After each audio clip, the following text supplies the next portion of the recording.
PodCastle, episode 896 for Tuesday the 17th of June 2025. Defy the Grey Kings by Jason Fisher, read by Wilson Fowley and produced by Pria and Eric Valdes. Rated R, with content notes for frequent and bloody violence, physical dismemberment and torture.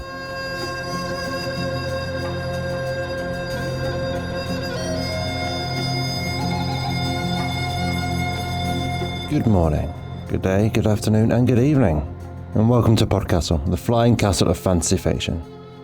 I'm your host, Matt Dovey, and it is my pleasure to present a tale from the vaults for your enjoyment. Defy the Grey Kings by Jason Fisher, narrated by Wilson Fowley. This story was first run by us as episode 438 in October 2016. It was originally published in Beneath Ceaseless Skies issue number 180, won the inaugural Aurealis Award 2016 for Best Fantasy Novella, and I've pulled it out of the vaults for you today for no reason other than I love it. I remember being late to work the first time I heard it because the original episode ran 10 minutes longer than my morning commute, so I had to sit in my car to finish it out because there was no way I could wait till the end of the day to know how it ended. So now I give you the same gift, though the content note up top is... Look, we always mean them, we never deploy them lightly, but we really mean this one. This story is not shy with the brutality, so if you're not in the frame of mind for that right now, or the company, then there's no shame in that. That is the whole point of content notes, to let you know what's coming so you can be in the right place to hear it. Content notes. They're just honest trailers that get to the point. First, though, some very exciting and happy news. The Ignite Awards publicly announced their finalists, and we are thrilled to be shortlisted in the Best Fiction Podcast category once again. This is the 6th year the Ignites have run, and the 6th year we've been a finalist. But so far, we've always been the bridesmaid, and never the bride. It'd be really good to change that narrative, you know? Shingai has not long left us as co-editor, and there'd be no better way to celebrate their work here, 3 years and change, including our special Indigenous Magic and Palestinian Voices months, than by winning this award at last. We work hard to not only bring you one story, told well, each and every week, carefully selected and edited and produced and presented to be the very best it can be, but also to be conscious of the space we take up and deliberate in the impact we have, to embody the diversity of the world in our team and our stories, to act honestly and openly and with integrity, to use our expertise and our platform and our time in ways that will reshape the field and the world towards fairness, acceptance, and love. It might just be about telling you fantasy stories, but there's nothing so important in this world as stories, which is why so much time and money and effort is spent on control of the media and on crafting commercial stories to sell you everything under the sun. To be here each week with you is not only a privilege, but a responsibility, and we take it seriously. If you think we do this well, and I hope you do, and I hope you'd tell us if we weren't, then the good news is that while the Ignite shortlist is drawn up by a jury to ensure diverse and worthy finalists recognised for their work and not for their name recognition, voting for the winner of those finalists is not only public but free to everyone. If you are listening to me right now, having downloaded this episode from the internet, then you already have everything you need to take part, with no more barriers before you but time. Search online for the Ignite Awards, that's Ignite with a Y in the middle in place of the second I, for both instructions on how to vote, but more importantly, for the finalists in all the categories, because so far every year of the Ignites has effectively formed a curated best of list for genre work, and if you don't have time to fully keep up with the state of the art, I sincerely believe there's no better place to start than the Ignite shortlists. And so I commend them unto you. Go forth and read and vote, and, if you're so inclined, please keep our work in mind for your vote in Best Fiction Podcast. Thank you.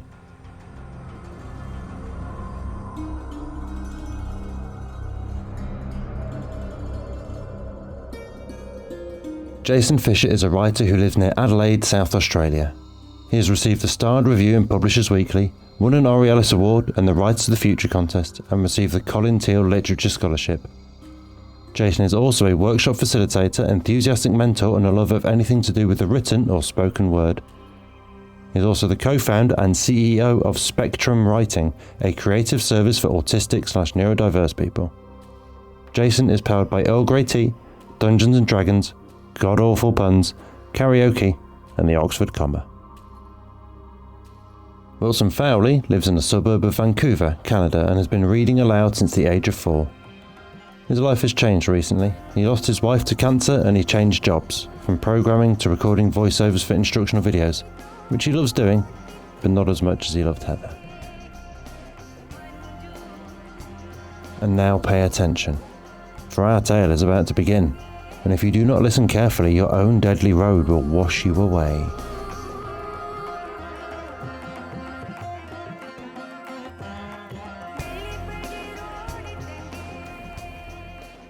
Defy the Grey Kings by Jason Fisher.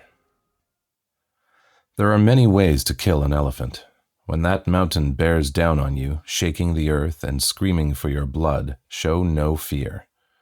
Only without fear will you see the truth. They are quick, even draped in chain and iron, but you are quicker by a whisker. They fight like devils, but it only takes 3 people who know what they are doing to bring an elephant down. They are afraid of you. All elephants can die. I bring you 2 things today, iron, sharp and true, and a story. If you don't gain the truth of things from this, you would best drive these blades into your own hearts. I have slain many enemies, both gray and pale. I've learnt things in that awful quiet, the moments of pain and sorrow after the fury, where men like me pass over the dead and dying.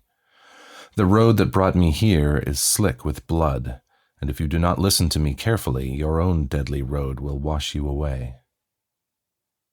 I was born a slave, like all of you. My master was a hoary old bull known as Escaro, one of the Bull King's champions. 20 feet high at the shoulders, and even past his prime he was a quick devil, though old muscles were turning into fat. Where other elephants cover themselves in tattoos and silk and let the scriveners carve boasts upon their tusks, Escaro only ever wore his scars. The end of his right tusk was shattered from an enemy axe, and a lucky blow had taken his left eye long before I ever drew breath. I spent many hours scouring his hide with brushes and bronze scrapers, and I knew that gray map of his battles well. He drank melon wine during his mud baths, and when his one eye turned red and crazed, he played his favorite game with the house slaves. Without warning, his trunk would flick backwards, and those of us cleaning his back would have to dodge his drunken fumblings and try not to slip and fall. The first slave to fall into the mud bath was the one he would kill that day. He would pin them down with his foot, exerting just enough pressure to hold them under the mud. I would stand on that heaving back with perfect balance, and not once did I cease my endless scrubbing, staring only at my broom as someone else drowned in the mud. His lieutenants and lackeys would cheer him on while he murdered a human being for no reason. Even the house poet would stop plucking the bouzouki with his trunk and join in the laughter. Just before the bubbles finally stopped, Escaro would step down hard, crunching bones. He would pluck each corpse out of the mud, tossing it across his great hall.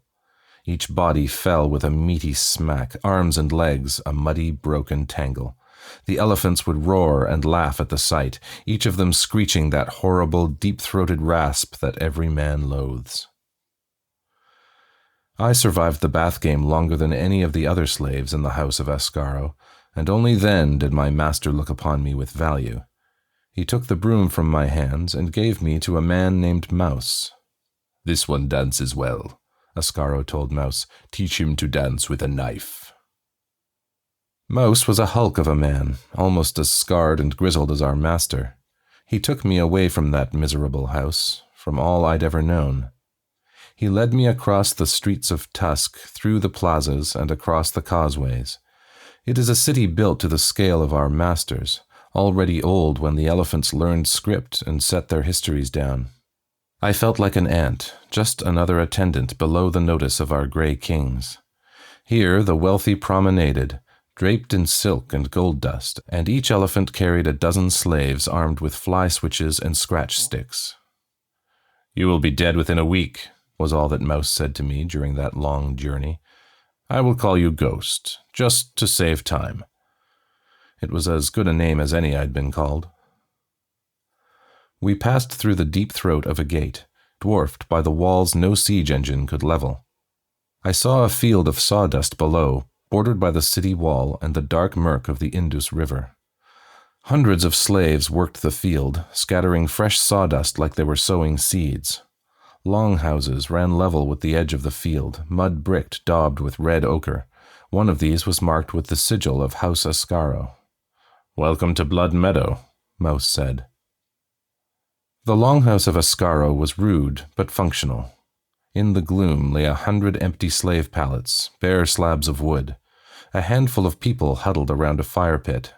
"What's this you've brought us, Mouse?" one of them called out. "A ghost," Mouse replied, and the group chuckled. The slaves were devouring some small animal cooked on a spit. Their sharp knives flickered over the carcass, reducing it to bones in minutes. One scarred woman flicked a morsel of meat directly into Mouse's open mouth, and the group roared with laughter. Like Mouse, these people were hard-edged and confident and drank their master's melon wine with gusto. They did not act like any of the house slaves I'd ever seen. "Sit down, Ghost," one of them said, pushing over a chunk of log with a boot. "You're not dead today." I shared their meat and their grog, quietly taking in my new home.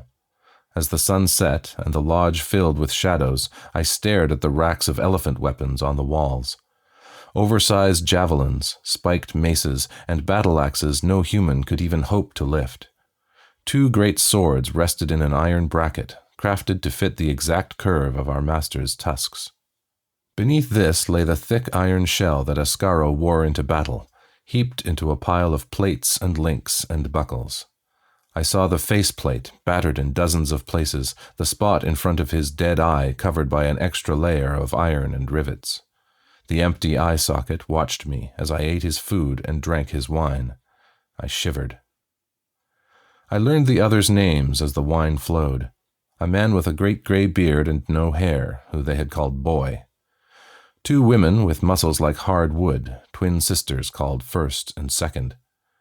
A giant of a man, muscled like an ox, with only a stub of tongue, punishment from speaking ill of Ascaro. They called him Lucky. "When does it begin?" Boy asked. "1 week, Mouse said. "Time enough to train your ghost?" Second said. "No," Mouse said. "He'll die or not, and it's nothing on us." Ever since I could toddle, I'd been a slave. I knew my own utter lack of worth. Even as they talked about my death, I stared into the flames and ate every scrap of meat from the bone in my hands. That was another day's problem, and tonight I was free. "Come here, Ghost," Mouse said, and stood me up in front of the fire pit. The others jostled together, all glee and nudging elbows. "You've the look and stink of a house slave," Mouse said, his eyes boring into my own. "We don't mix with pot scrubs here."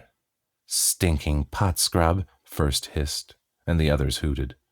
"You're dead meat," Mouse continued. "I'll give you 5 minutes out on the sawdust. You'll beg for a broom in your hand, Ghost." "Probably wet himself," Boy grunted, and the twins howled with laughter.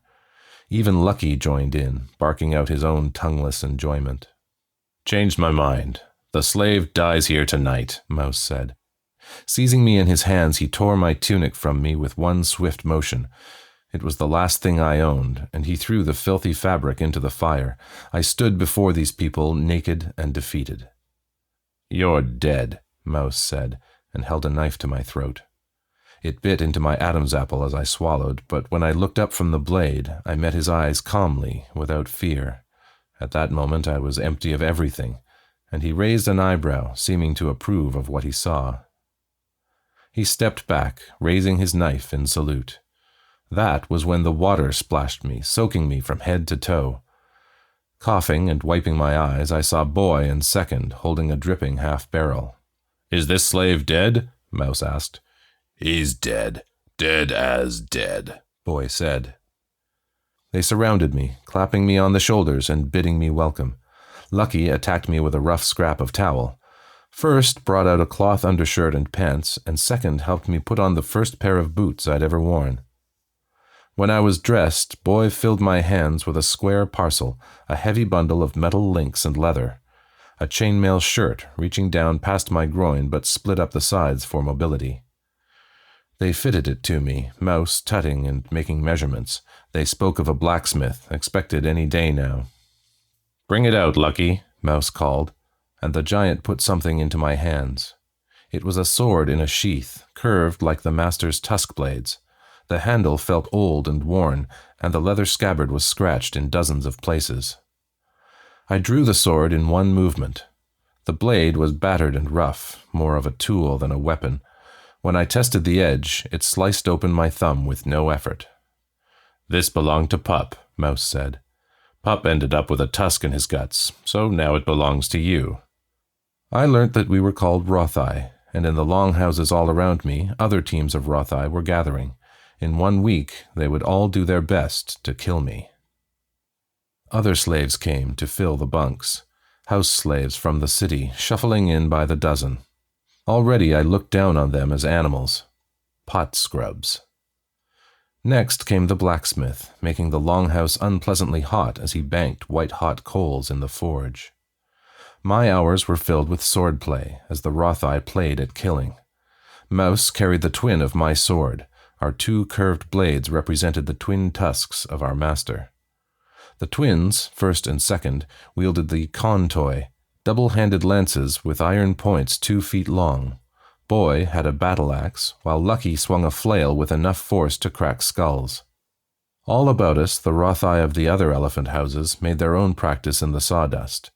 Each was armed in an identical fashion to us. This was because of something called the Concord, Mouse said, and that was all the explanation he offered. It wasn't enough to learn the death skills. We sparred on log frames 10 feet above the ground, leaping across tight ropes and netting, all while our fellows jerked at the workings to test our balance. We Rothai would ride out on the backs of our masters and fight on the move. I felt a stone twisting in my guts whenever I looked at the other warriors. We had no quarrel, but any of these people would end my life and think nothing of it. Mouse studied my form with the sword. He declared me fit enough to not embarrass him, but still unlikely to live out the first day. I spent the last night hunched over the latrine pit, purging from both ends.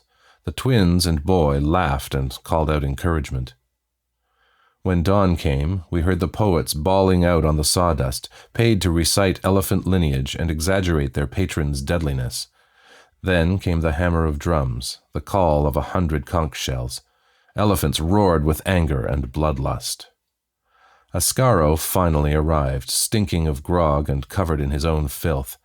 He berated and abused the house slaves as they got underfoot, killing 2 before Mouse could quiet him. We hauled on ropes, lifting the chainmail skirt up and over Ascaro's back. 24 big men sweated and heaved on a pulley, hauling the inch-thick chest plates up and into place. Next came the iron greaves around his legs, laced up with leather trusses. A team of children climbed up and down a rig, deftly connecting the dozens of segmented pieces that made up the trunk armor. Ascaro tested his trunk for flexibility, and the pieces rattled as he gripped an enormous axe. "My swords!" he roared, stamping impatiently. As another crew winched the enormous faceplate into position, we ran up with the swords. It took 3 of us to lift each blade up to our master's tusks, 9 feet of solid iron. The blacksmith threw the hasps over each tusk and swiftly hammered in metal pins to hold the blades fast. We swarmed over our elephant like birds looking for ticks. Everywhere was a pair of hands tightening a buckle or a rope or setting the iron plates. Planks were passed across and lashed into a rough platform for us Rothai to walk upon. Finally, Ascaro had enough of this fussing and started to move, shedding slaves with every lurching step. They wriggled down ropes and fell to the dirt floor until the only humans who remained on Ascaro's back were those of us clad in leather and chain. We Rothai took up our positions, each of us lashed to a rail that ran up the center of Ascaro's back. Long knives at our belts had the sole purpose of severing this rope, or someone else's. As Ascaro burst through the doors of his longhouse, I saw the blood meadow in all its awful glory. I vomited over my master's side, and the twins laughed all the way into battle. Everywhere, elephants encased in metal, hundreds of iron mountains at full gallop, and they raged and clashed. Iron struck iron, and already the sea of sawdust was spattered with blood.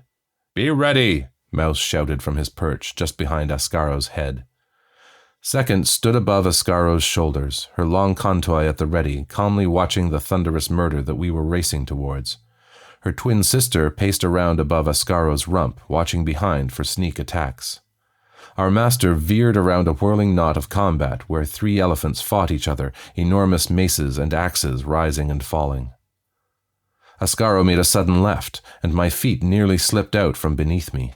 2 elephants lay tangled in death, their tusk swords buried in throat and breast.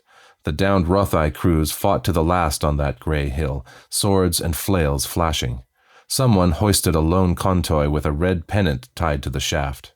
"No point in waving the blood flag," Boy laughed, and sure enough the flag waver was butchered by his enemies. Moments later, another elephant ran past in a rage, blinded from a head wound, and slammed into the dead elephants at a full charge. When the wounded elephant rose, I saw that he'd crushed the surviving humans into paste. "Stay off the ground, Ghost," First shouted. "If your rope gives, you're dead." Ascaro weaved through the melee, smashing his axe to left and right, forcing his way through like an unstoppable force. Then he shrieked with glee, and his nimble maneuvering became a charge. "Gangel," he shouted, "face me!" He bore down upon an elephant in black iron. This new enemy had been in combat for some hours now. His plates were heavily dented and his chain skirts torn and dangling in several places. Gangel looked upon my master with undisguised hatred. He raced towards him with fresh energy, raising a bloody mace high into the air. "Rail!" Mouse shouted, and we knew to drop low, holding onto the middle rail for all we were worth. Ascaro and Gangel met with a deafening crash, and we were flopped around on his back like landed fish.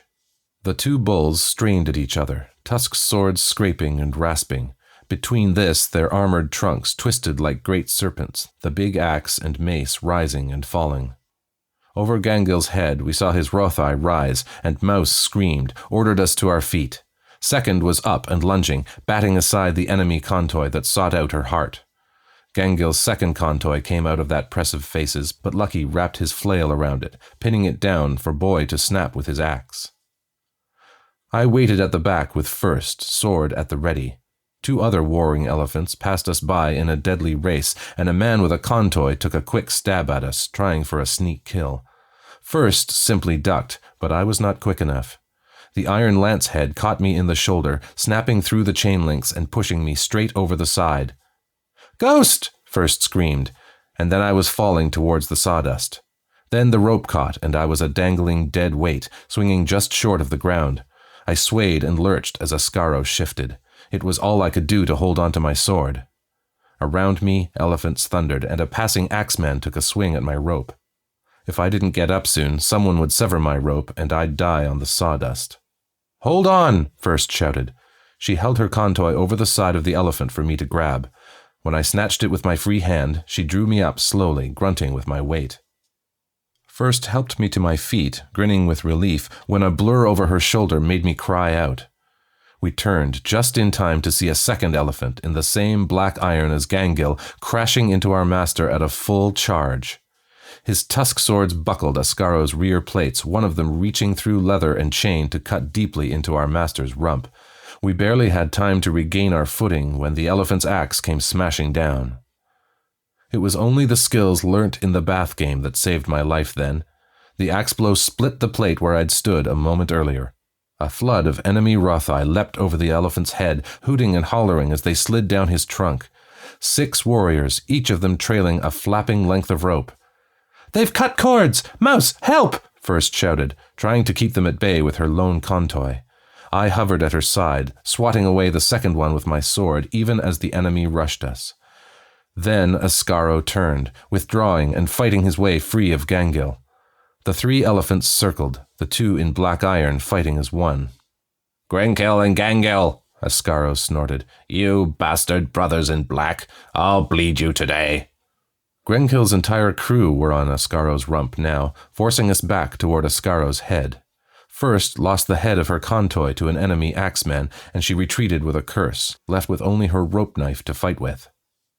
I took a spear to the thigh and was fighting a losing battle against 2 swordsmen when Mouse and Lucky came to my side.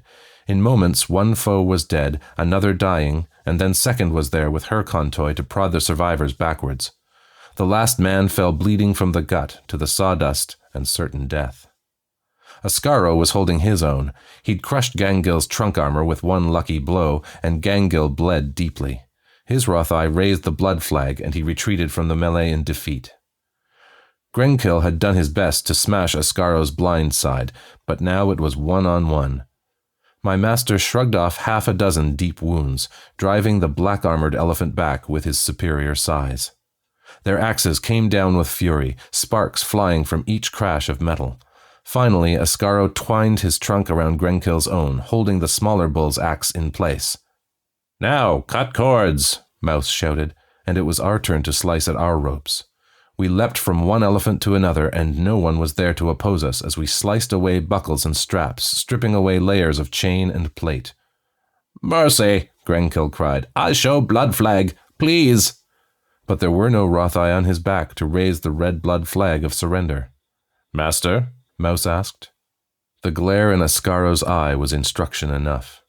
We struck at the base of Grenkill's skull, knives and blades seeking out his veins and spinal cord, and we robbed this giant of his life. It was a great victory for my master. Gangil and Grenkill were two of the Bull King's favorites, and to slay one and humiliate the other had raised Ascaro in that complex hierarchy. But Ascaro was furious. Even as the dead elephants were carved apart and put on wagons for interment in the memory hall, he lined us up in front of his longhouse. 6 Rothai, most of us still bleeding, but we stood as straight as a row of nails. House slaves swarmed over Ascaro, pasting on unguent with trowels and mops. 2 were trained surgeons, stitching up his wounds with foot-long needles and cord. "That wretch Grenkill got the jump on me," Ascaro rumbled. "If I wasn't faster and stronger, those brothers would be pissing on my corpse right now." We stood silent. Next to me, first flushed, and I saw her tremble slightly.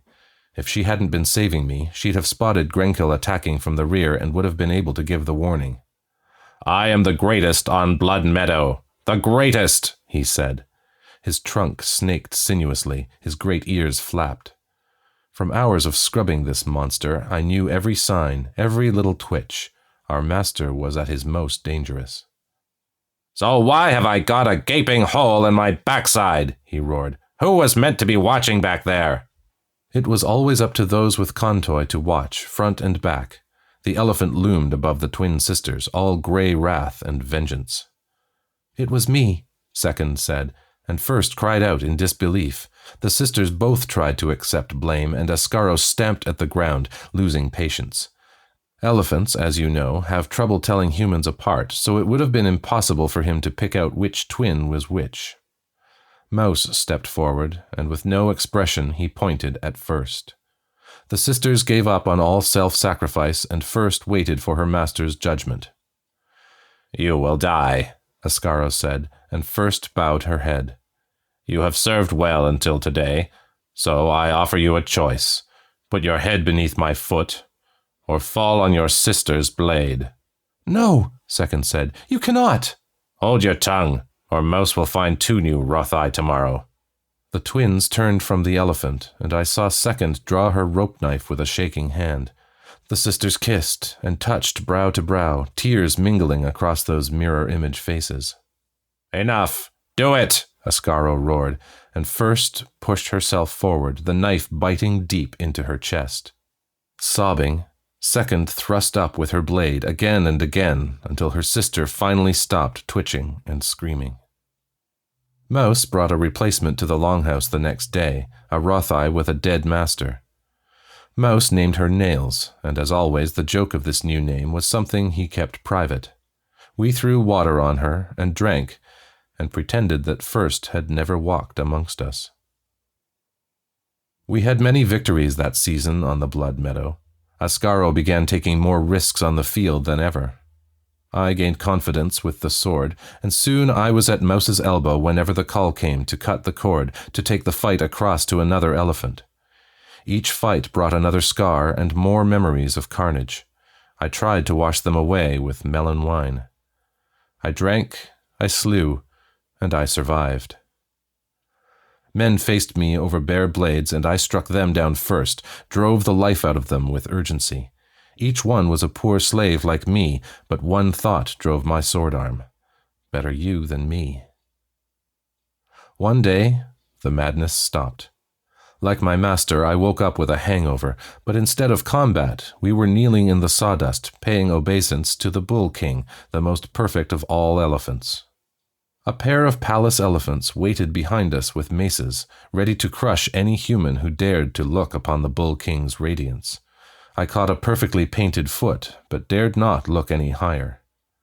The Bull King spoke for many minutes, praising Ascaro, offering him titles, more slaves, new land. When he paused, soaking up the polite trumpeting that passed for elephant applause, Ascaro said, "No." "No?" the Bull King said, somewhere between amusement and displeasure. I felt the Bull King's elephants close in, and I knew that they would beat us all for Ascaro's disrespect. "Bull King, I ask only one thing. Make me the scourge." "But you are old now, Ascaro," the Bull King said. "That should be borne by a young bull." "I have won Blood Meadow by strength of arms," Ascaro said. "Your young bulls quiver before me and raise blood flag before I can close with them. I am the best, and I must be the scourge." A conch horn sounded, and more elephants came running, advisors to the Bull King. They spoke on the sawdust for many minutes before the Bull King gave his grace. Our master now commanded the legion and brought fire and iron in the Bull King's name. You know what Ascaro did if you've ever walked past the poets or scurried through the memory hall on some errand. We brought war to the Bull King's enemies, brought rebel villages under his rule. We fought the mammoths of the north and the skulking creatures of the eastern waste, but Ascaro did not meet his end in a glorious battle. 3 long years I painted the land with the blood of the enemy. Each season we returned to Tusk and to Blood Meadow, wondering if that was the year the sawdust would drink up our lives. None were able to snatch the legion from Ascaro once he had his trunk firmly wrapped around that prize. When our vassals paid their taxes and our enemies wintered away from the front, we hunted runaway slaves. The marchlands were thick with wild tribes who'd never lived under elephant rule, but these barbarians were wily and hard to track. Worse still were places like Deeping Forest, craggy and thick-grown, hard for elephants to enter. We spent endless hours in that damp wood, on elephant back or loping alongside, shivering and wet from the daily downpour. Everywhere I looked, I could see the shape of elephants in the trees, pushing through the thick growth, hacking branches with their axes. If there were runaway slaves here, they'd have already fled from that endless chopping sound. Each mile was hard won, and evening brought us to a sulking camp. Scores of elephants jostled around the wine cart, snarling at each other and cursing Ascaro when he wasn't within earshot. We Rothai huddled around the baggage train with our own beetroot grog, all the elephants were allowing us on this trip. "We will find nothing," Boy said, his white beard stained red from weeks of drinking the rot-gut stuff. "One campfire, and it was cold ash." Later on, the elephants grew drunk and boastful. One of Ascaro's lieutenants fancied himself as a poet. Even though he was so drunk he could barely stand, he belched and farted his way through a grotesque recital of the Mammoth Wars. This sparked off an all-out brawl between the poet and half a dozen of his listeners. Trees fell and blood was spilt by the time Ascaro intervened. Laying about with his armored trunk, my master separated the brawlers. "Have some pride," he shouted. "You are legion. Find some other way to occupy yourselves." By way of example, Ascaro snatched up a Rothai trying to sneak away from the melee. Gripping him by an ankle, he tossed him across the camp. Another elephant caught the wailing man, and then others joined in, tossing the warrior back and forth. We watched in horror as first the flying man screamed in terror, then in pain as the exuberant elephants dislocated all his joints, then in horror when they simply decided to pull the man apart and see who got the biggest piece. "No, that's not right," I said to Boy. "He wasn't a pot scrub. Rothai don't die that way. They just don't." "We die however our masters decide we die," Boy said. "Tomorrow that could be you or I, and that's the way of it." That was the moment that I knew Ascaro would, sooner or later, turn on all of us. Better you than me, I thought. Silent and thoughtful, I considered the gloomy depths of the forest. I did not trust anyone outside of my own Rothai crew. I sounded out my thoughts with Second, waiting until she was so drunk that I could deny the conversation. "I want to see that devil bleed," she whispered. "If you are serious, I'm with you." I did not trust the woman named Nails, First's replacement. Mouse had claimed her as his wife, and she ran to his ear over the slightest things. I took care to approach Boy when neither Nails nor Mouse were around. To my surprise, he wasn't even concerned to hear about the planned murder of our master. "You mean for us to live in that?" Boy said, eyeing off the damp forest with distaste. "There are people in there, and they are free," I said. "Second says she saw a boy in a tree just watching us." "She saw a runaway and didn't say anything," Boy said. I nodded, and knew this was the moment that the old man would either turn us in or chew the idea over in his mind. There was the faintest of footfalls behind an old oak, the sound of a boot scuffing moldy leaves.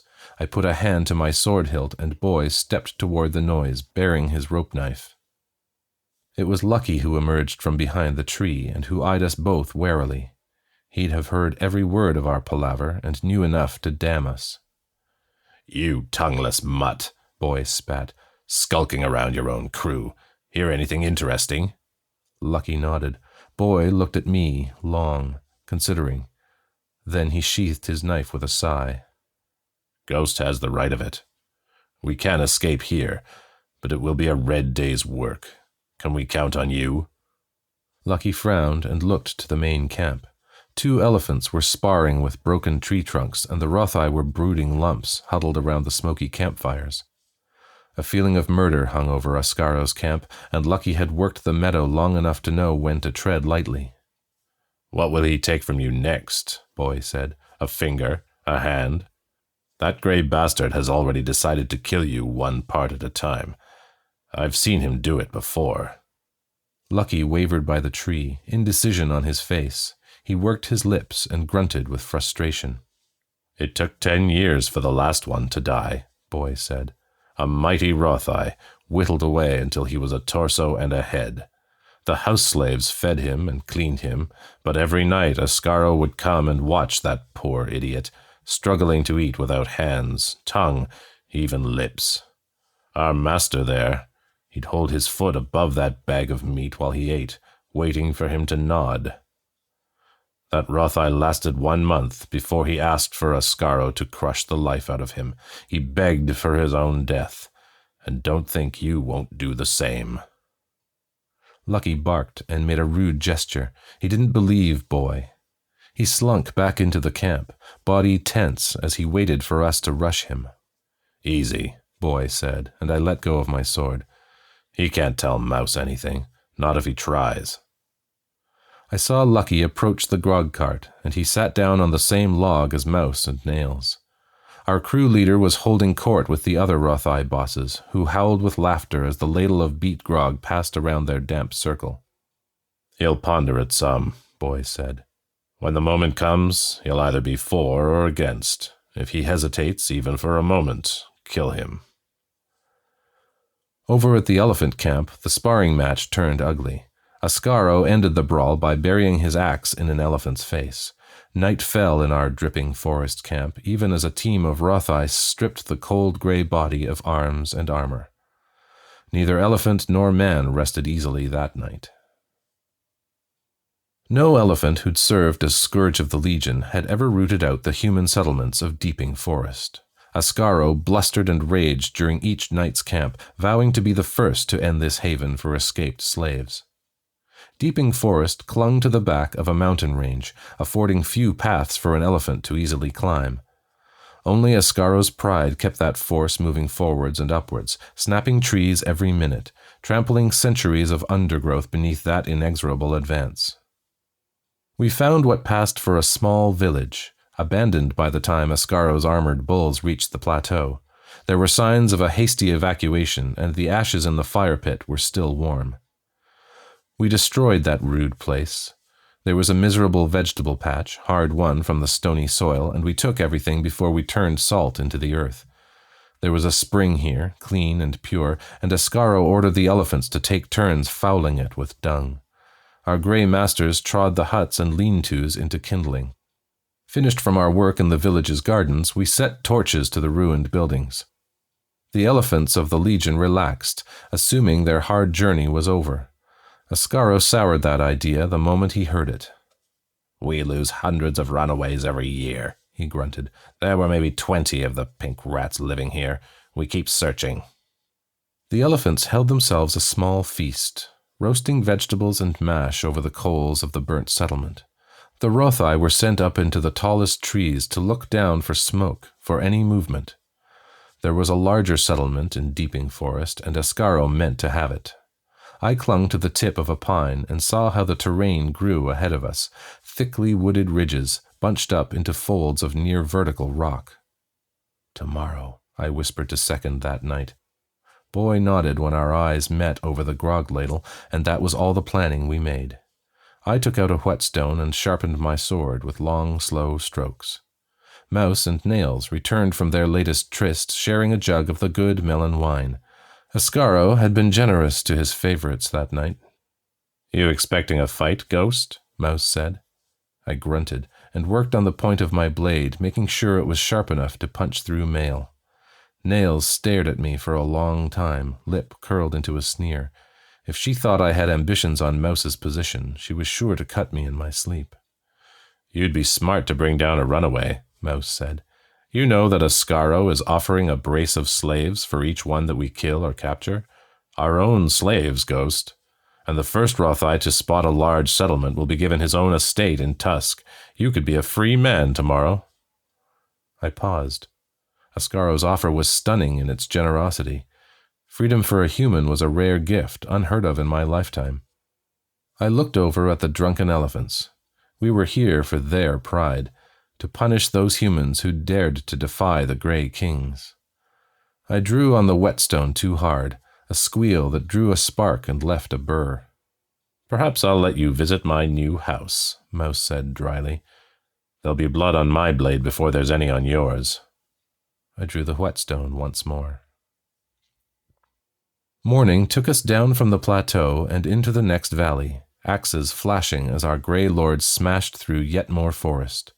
The high rock at our backs held off the morning sun, and soon we were swallowed up by fog. I could barely see the elephants to our left and right, and soon even these rolling shapes were eaten up by the white.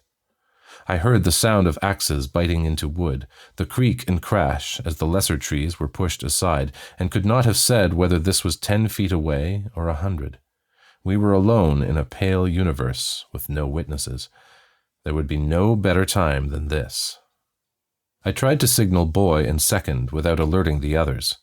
When I turned to Ascaro's front, I saw that Mouse was kneeling right by his ear, holding a low conference. Our master grunted, a tone of annoyance in the sound. I knew it well. Mouse always pushed his luck when he offered suggestions to the mad brute. Mouse had picked a different railing order this morning. Lucky and Nails were up at the front with him, the rest of us stationed from Ascaro's midsection to where Second sat above his rump.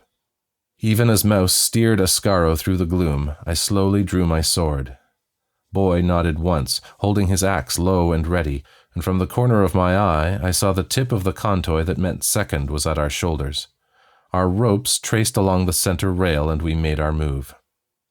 Perhaps it was the pad of our feet moving across the chainmail and planks, or the whisper of the sliding ropes, but Mouse looked up. The moment he saw us running, he gave a whistle between his teeth and leapt out into the fog. Lucky and Nails vanished just as fast, and I saw the flapping trail of severed ropes following them down into the mist. Beneath us, Ascaro stepped up the pace, laughing as he crashed from tree to tree, trying to shake us off balance. "A trio of villains on my back," he roared, "and all day to kill them." His trunk flicked backwards then, axe held on the flat as he attempted to swat us. Second and I dodged that flurry of blows, but Boy was not so fast. I saw him crumple, and a red smear followed him as he slid out into space, bloody and limp. "We need to cut ropes," Second cried, but I ignored this. Reaching the base of his skull, I dodged the rolling metal serpent of Ascaro's trunk, hacking away buckles and straps. Second fenced with her contoy, Lancehead dancing up and down the trunk armor, searching for a weak spot. I'd peeled away the chain skirts and neck plates, and only the leather undershirt held me away from Ascaro's spine. I raised my sword. Then the world crashed around me.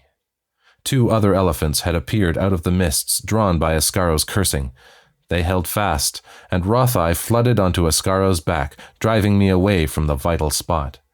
Another swordsman slashed across my knuckles, and the sword tumbled from my hands. I fought on with my rope knife and sent away 1 or 2 of them bleeding, but the end was the same. I was beaten senseless and dragged down from my master's back.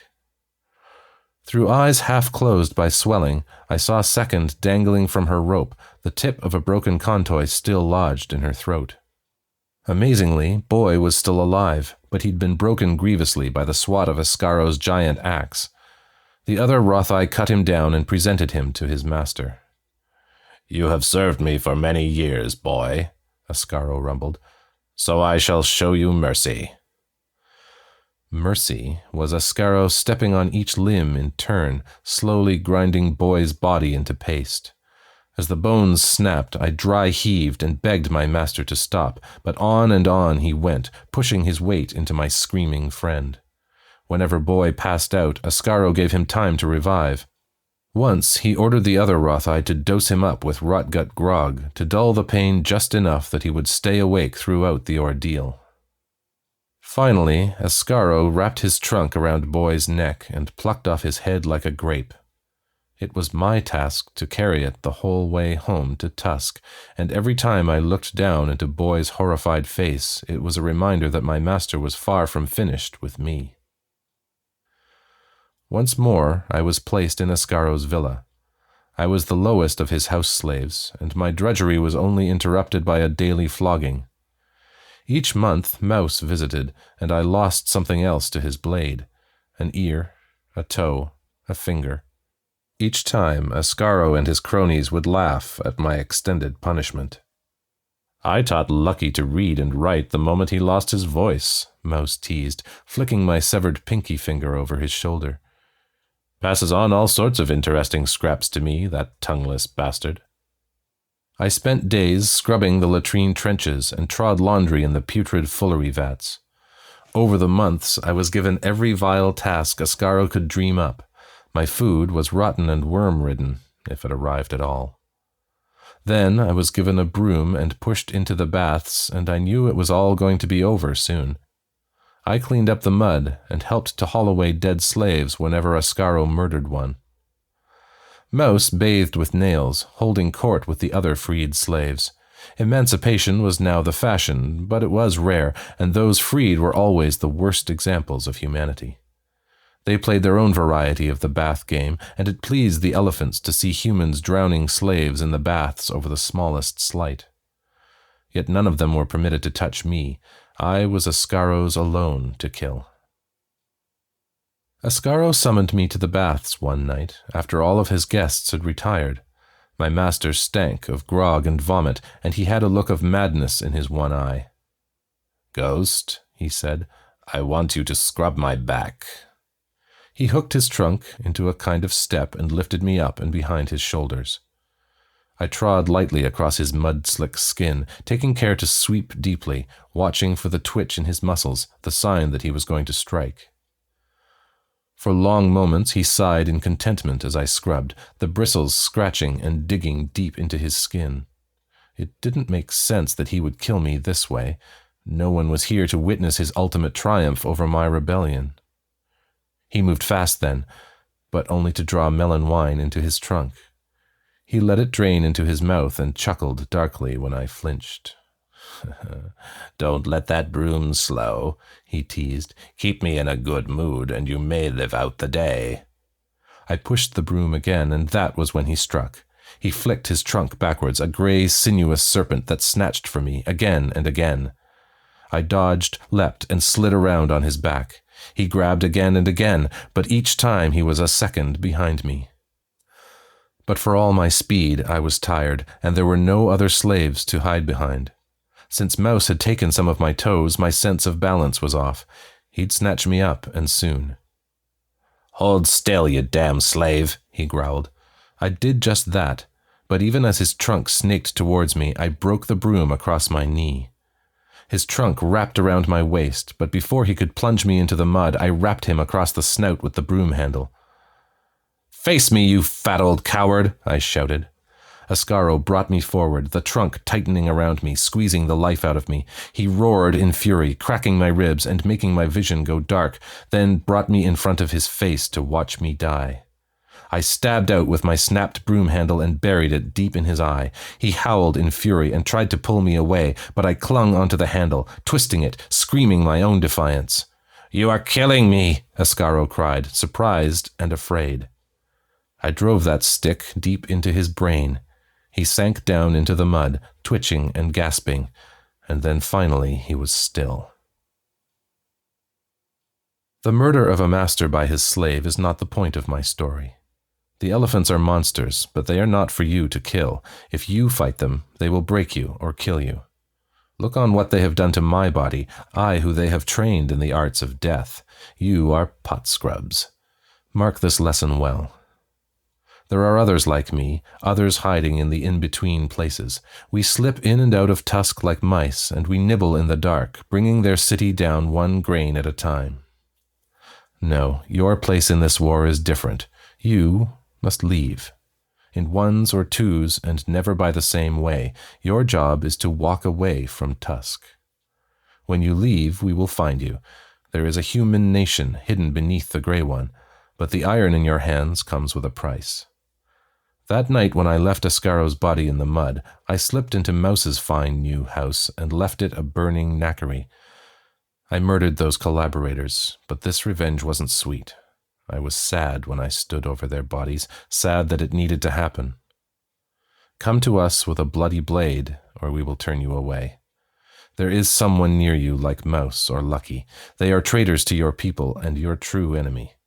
Be swift when you kill them, no matter how cruel they were in life.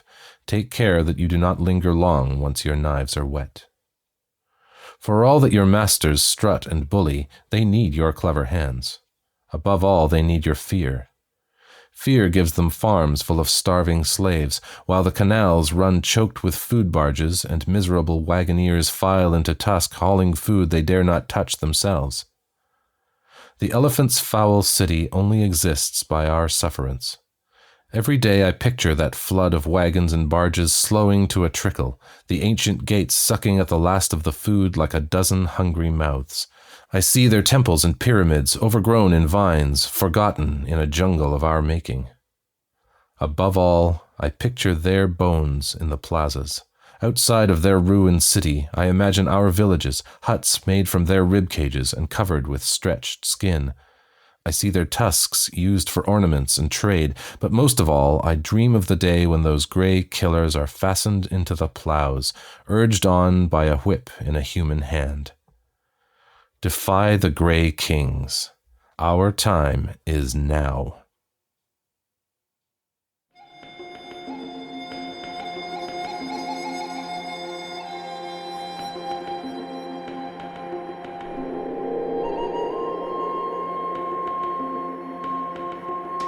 And welcome back. That was Defy the Grey Kings by Jason Fisher. And if you enjoyed that, then there's an episode over at Pseudopod you might also enjoy. Episode 540, The Dog Pit, originally from the anthology Cthulhu, Deep Down Under. He's also got a bunch of novels, novellas, shorts and more linked on his website jasonfisher.com.au. Fisher is spelled with a C between the S and H, including his collection Everything is a Graveyard, which you can buy online at the seller of your choice. This story has been stubbornly resident in a small corner of my mind since I first heard it, all those years ago, and I couldn't necessarily tell you why it works so well for me, and I don't necessarily want to dissect it too much to work out why, because sometimes it's nice to just accept a thing as true and enjoy it. Apologies in advance for how rambling this outro is about to be, then. But this story is, on some deep level, simply very satisfyingly done for me.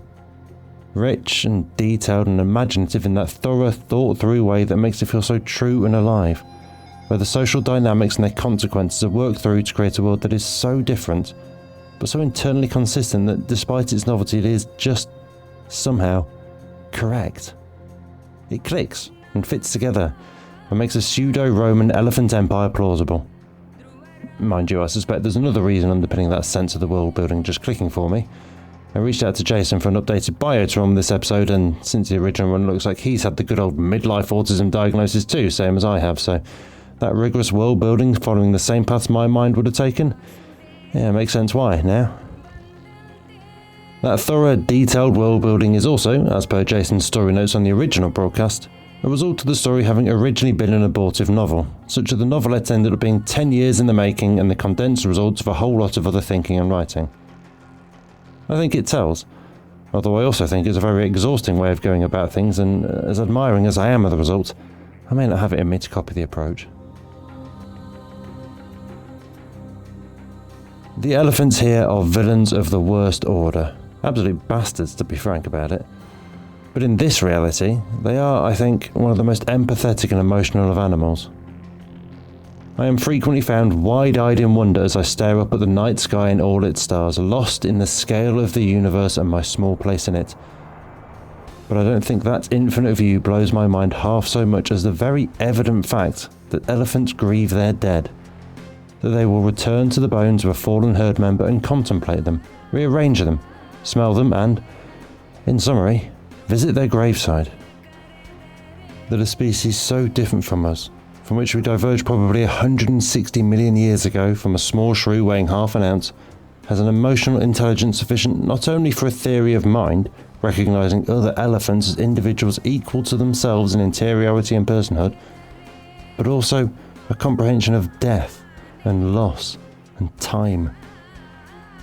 That really makes me feel small and part not only of an interconnected web of atoms and particles that all began their existence simultaneously in an infinitely small singularity 13-point-some billion years ago, but part of an interconnected web of life that defies the entropy of that system to briefly wring comprehension and meaning from it, and in attempting to do so finds that the meaning is not in the system at all, but only in each other, and that attempting to find the meaning was what created the meaning. The treasure really was the friends we made along the way, the journey, not the destination. And my goodness, wouldn't it be wonderful if we as a species learned that it can encompass other species too, that there is meaning waiting for us in the grief and the bonds and the humour of elephants and of whales and dolphins and corvids and who knows whom else, that no miracle of life we ever find out there could be as meaningful to us as the life around us, our terrestrial kith and kin with whom we share a planet and an ecosystem and a history. Perhaps we need to find that extraterrestrial life just to appreciate the intraterrestrial life. Having mentioned outro quotes just last week is an old PodCastle habit I don't do only because I'm an idiot who can never make a connection to anything good. Here's one for you this week, too, that touches on the other aspects of this story that strikes a chord for me. Ursula K. Le Guin, in 2014. I think hard times are coming, when we will be wanting the voices of writers who can see alternatives to how we live now, can see through our fear-stricken society and its obsessive technologies to other ways of being, and even imagine some real grounds for hope. We live in capitalism. Its power seems inescapable. So did the divine right of kings. Power can be resisted and changed by human beings, and resistance and change often begin in art, and very often in our art. The art of words.